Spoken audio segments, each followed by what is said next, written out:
مسلم شریف میں آگے الفاظ ہیں کہ سیدنا ابو ہریرہ کہتے ہیں کہ حضرت عمر فاروق رضی اللہ تعالیٰ عنہ مجھ سے کہا کرتے تھے کہ مجھے اپنی زندگی میں کبھی بھی نبی علیہ السلام کی طرف سے عمارت کا شوق پیدا نہیں ہوا. یعنی وہ کہتے تھے میری ایک یعنی زندگی میں جو عمارت والا معاملہ ہے میں اس سے دور ہی بھاگتا ہوں. آپ کو پتہ ہے نا حضرت ابوبکر کا بھی جب یہ مشورہ شروع کیا تو حضرت عمر نے سب سے پہلے کہا کہ جی مجھے تو ہم معافی رکھیں, باقیوں میں سے کوئی مشورہ کر لے, میں جو بھی مسلمان راضی ہو جائیں گے. حضرت ابوبکر نے بھی سب سے مشورہ کیا, حضرت عمر سے نہیں کیا. اور سب سے مشورہ کیا کیا کہ اس کو کر دوں, تو سب نے کہا ٹھیک ہے. جب اناؤنسمنٹ کی تو حضرت عمر نے کہا کہ آپ نے مجھ سے مشورہ, ان کا مجھے پتا تھا تم نے تو ماننا ہی نہیں ہے, بس اب اس کو مسلمانوں کے مشورے کو قبول کرو.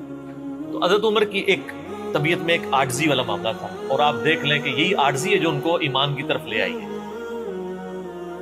نبی علیہ السلام کی ترمذی میں دعا ہے نا, اے اللہ عمر ابن حشام اور عمر ابن خطاب میں سے ایک کو اسلام کی دولت دے. ابو جہل کو کیوں نہیں ملی؟ میں آپ کو ایک ہی فرق ایک ہی بندے کی زبانی بتا دیتا ہوں. حضرت عبداللہ ابن مسعود کہتے ہیں, صحیح بخاری میں آتا ہے کہ جب اس مرنے کے قریب تھا, جو دو بچوں نے اس کو قتل کر کے نیچے گرایا, بھی اس کی رمت باقی تھی, تو میں اس کی جب گردن کاٹنے کے لیے اس کے سینے پہ چڑھا تو مجھے کہنے لگا کہ تم ایک یعنی کم ذات کے آدمی نے ایک بہت بڑی سواری کے اوپر سوار ہوا ہے اور میری گردن کو نیچے سے کاٹنا تاکہ سردار کی گردن نظر آئے. یہ اکڑ آخری وقت میں بھی نہیں جا رہی ہے, ٹھیک ہے جی.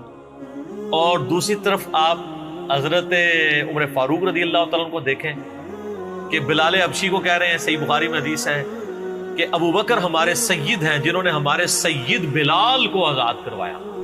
عرب کے بنو عدی کا سردار ایک حبشی کو, یہ آپ امیجن ہی نہیں کر سکتے آج کہ خاندانی وہاں پہ نظام, قریش تو اپنے برابر کسی کو سمجھتے نہیں تھے, سیدنا بلال کہتے. اور ایک دفعہ جب ابو جہل پٹائی کر رہا تھا عبداللہ ابن مسعود کی, دھکا مار کے چلا گیا. یہ سب کچھ عمر سیریز میں فلمایا قطر والا. تو وہ اب وہ نیچے گرے پڑے ہوئے ہیں, حضرت عمر وہاں سے گزرے ہوتے ہیں, ابھی اسلام نہیں قبول کیا. تو وہ ہاتھ پکڑ کے اسے اٹھاتے ہیں, تو عبداللہ بن مسعود کی زبان سے نکل جاتا ہے کہ واللہ تم ان دونوں میں سے بہتر.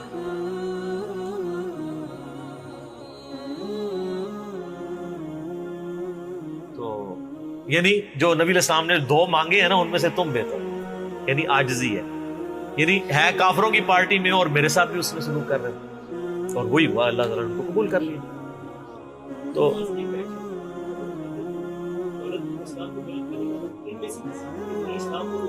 ہاں یہ بھی ہے, یہ دو علیحدہ حدیث ہیں, دو علیحدہ, ترمذی میں دونوں روایتیں. اچھا اب آپ دیکھیں کہ سیدنا عمر فاروق رضی اللہ تعالیٰ عنہ کہتے ہیں, حضرت ابو ہریرہ کہتے ہیں مسلم شریف کی اس حدیث میں کہ حضرت عمر مجھے کہا کرتے تھے مجھے پوری زندگی کبھی عمارت کا شوق نہیں ہوا سوائے اس دن کے کہ جس دن علی کو جھنڈا ملا. مجھے بھی خواہش تھی کہ کاش نبی علیہ السلام مجھے وہ جھنڈا دے. یہ حضرت علی کے لیے بہت بڑی فضیلت ہے اس حوالے سے کہ سیدنا عمر ان پر رشک کرتے تھے.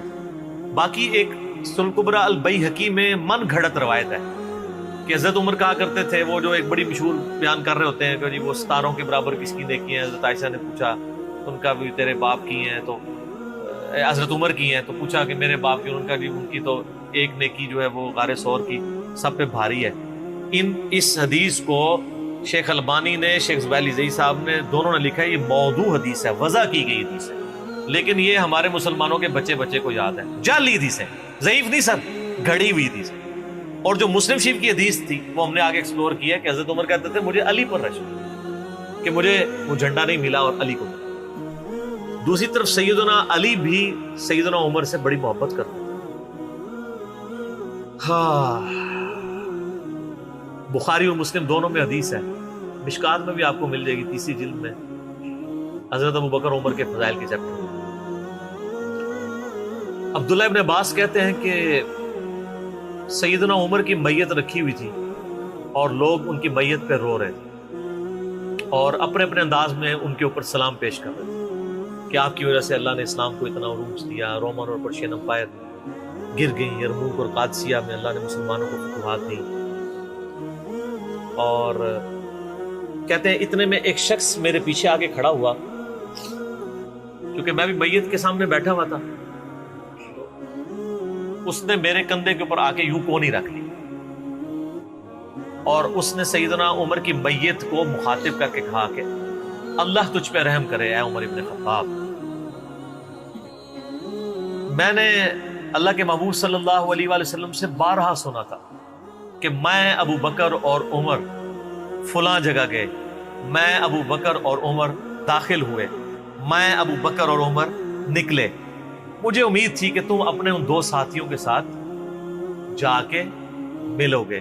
کون سے دو ساتھی؟ سیدنا ابو بکر اور سیدنا محمد رسول اللہ صلی اللہ علیہ وآلہ وسلم۔ اور اللہ کی قسم اس روئے ارض پہ تم وہ شخص تھے کہ مجھے خواہش ہے کہ میں تمہارے اعمال کے ساتھ اللہ کے حضور پیش ہوں۔ ظاہر ہے اتنا بڑا عروج سر، انسانی تاریخ کا سب سے بڑا ریولوشن نبی علیہ السلام کا، اس کی ایپیکس سیدنا عمر کے دور میں ہوئی ہے، اور یہ اللہ کا معجزہ ہے۔ نبی علیہ السلام کی مبارک زندگی میں انقلاب آتا نا تو اس طرح کے تو بہت لیڈر پہلے بھی آئے تھے جنہوں نے اپنی زندگیوں میں انقلاب لے کے آئے تھے۔ یہ معجزہ یہ تھا کہ وہ شخص دنیا سے چلا گیا، ہزاروں اس کے ماننے والے مرتد ہو گئے عرب قبائل، اور چند مخلص ساتھی ساتھ ہیں، اس کے باوجود اللہ نے رومن اور پرشین امپائر الٹوا دیے۔ کتنا بڑا معجزہ ہے۔ اگر نبی علیہ السلام اپنی مبارک زندگی میں کر جاتے، وہ تو اسکندر اعظم بھی کر گیا، بعد میں چنگیز خان نے بھی کیا، بڑے بڑے لیڈر آئے۔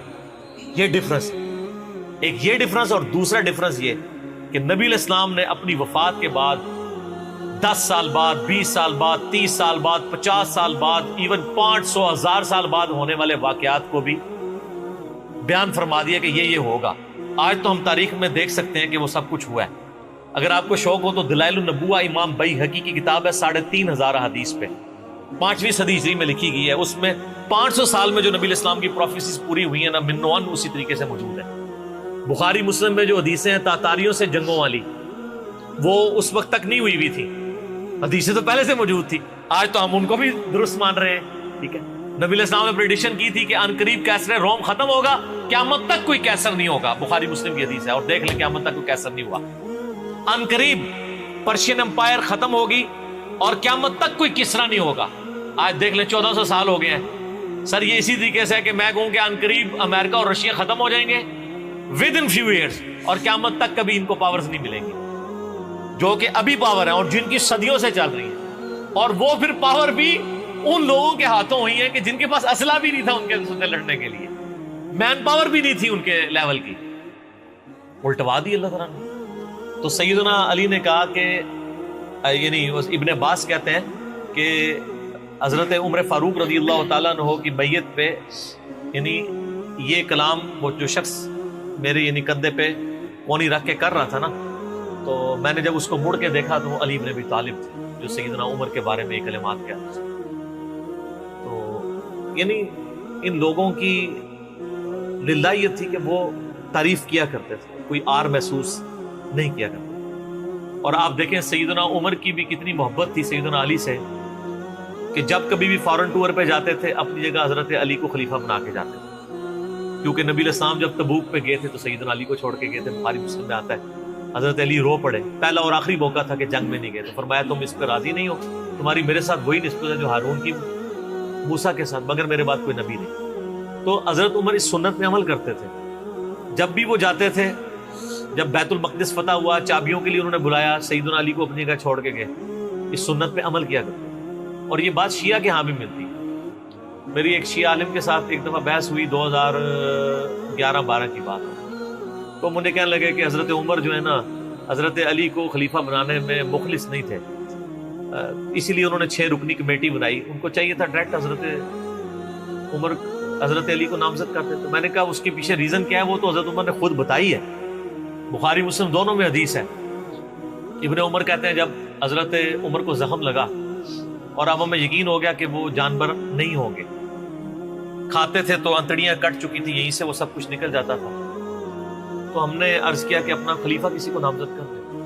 تو انہوں نے کہا اگر میں اپنا خلیفہ کسی کو نامزد کرتا ہوں تو میں اس کی سنت پہ عمل کرتا ہوں جو مجھ سے بہتر ہے، ابو بکر، اور اگر میں نہیں کرتا تو میں اس کی سنت پہ عمل کروں گا جو ان سے بھی بہتر ہے، یعنی رسول اللہ صلی اللہ علیہ وسلم۔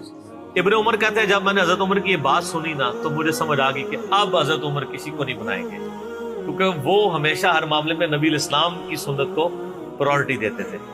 اور وہی ہوا کہ انہوں نے کہا کہ میں 6 رکنی کمیٹی بنا رہا ہوں. بخاری کے اور مسلم کے الفاظ ہیں کہ میں اپنے بعد اس امر خلافت میں ان 6 بندوں سے زیادہ کسی کو اہل نہیں سمجھتا جن سے رسول اللہ صلی اللہ علیہ وآلہ وسلم اپنی وفات تک راضی رہے.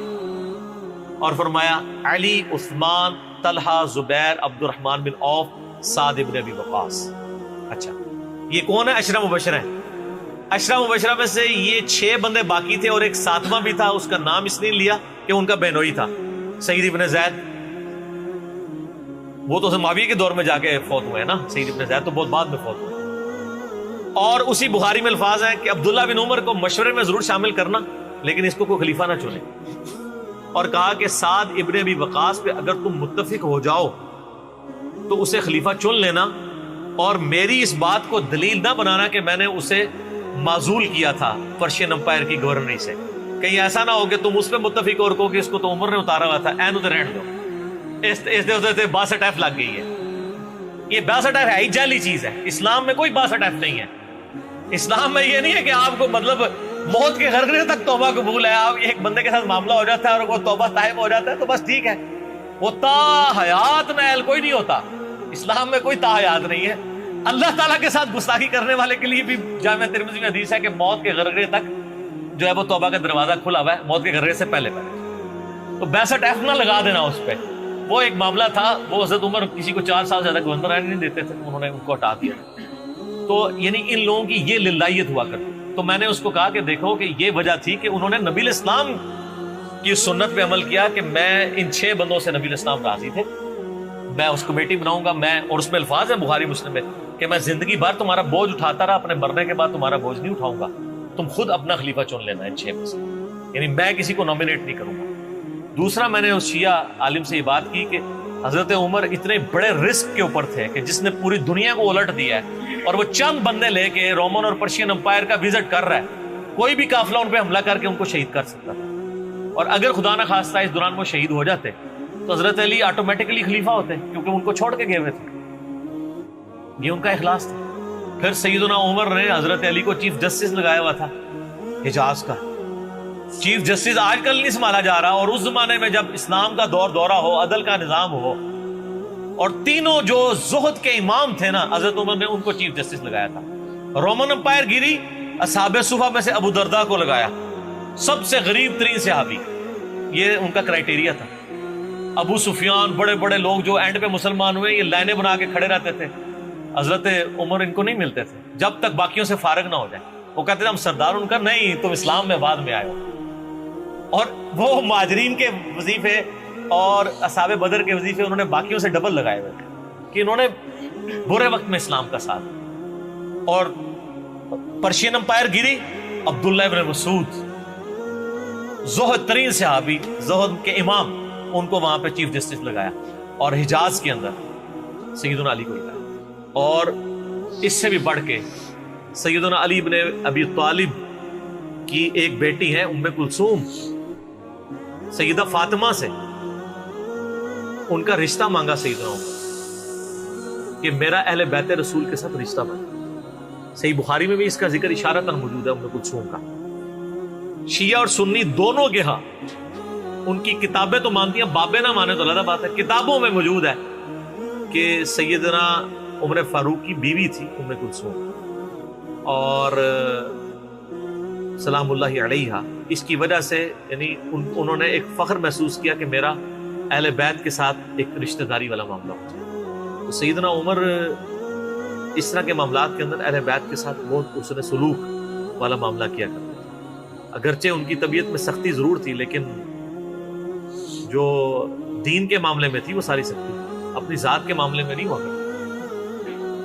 صحیح مسلم میں ایک حدیث ہے، اسی پہ میں کنکلوڈ کرتا ہوں کہ سیدنا عمر نے ایک خواب دیکھا کہ مجھے ایک مرغے نے خواب میں ٹھونگے ماری.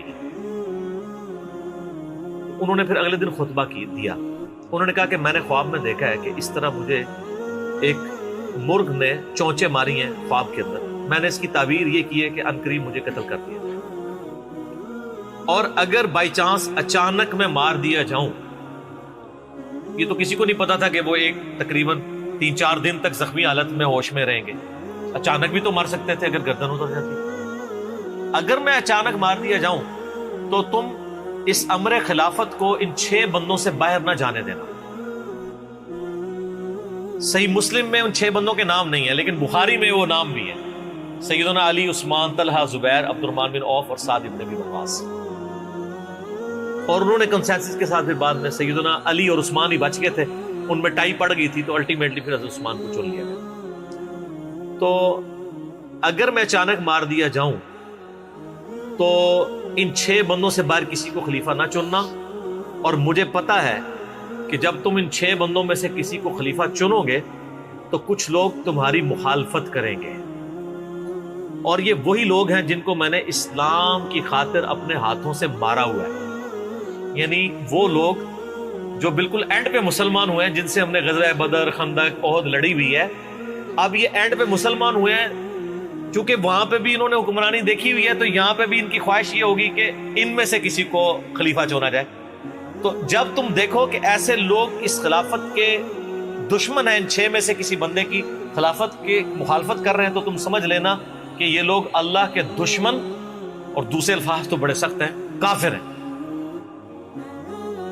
اب اس کی انجینئرنگ میں نہیں کرتا، وہ پھر کسی اور طرف بات چلی جائے گی. آپ میرا ریسرچ پیپر واقعہ کربلا کا حقیقی پس منظر 72 صحیح الاسناد احادیث کی روشنی میں، جس میں میں نے 200 روایتیں اکثر بخاری مسلم سے پیش کی ہیں، اس کے سٹارٹ میں نے حدیث لکھ کے پھر لکھا ہے کہ اب آئندہ صفحات میں آپ کو پتہ چلے گا کہ سیدنا عمر اسلام کا دشمن کن لوگوں کو سمجھتے تھے. اور یہی الفاظ صحیح بخاری میں عبداللہ بن عمر نے بھی استعمال کیے تھے. کس کے بارے میں کیے تھے وہ ہمارا ریسرچ پیپر. ٹھیک ہے.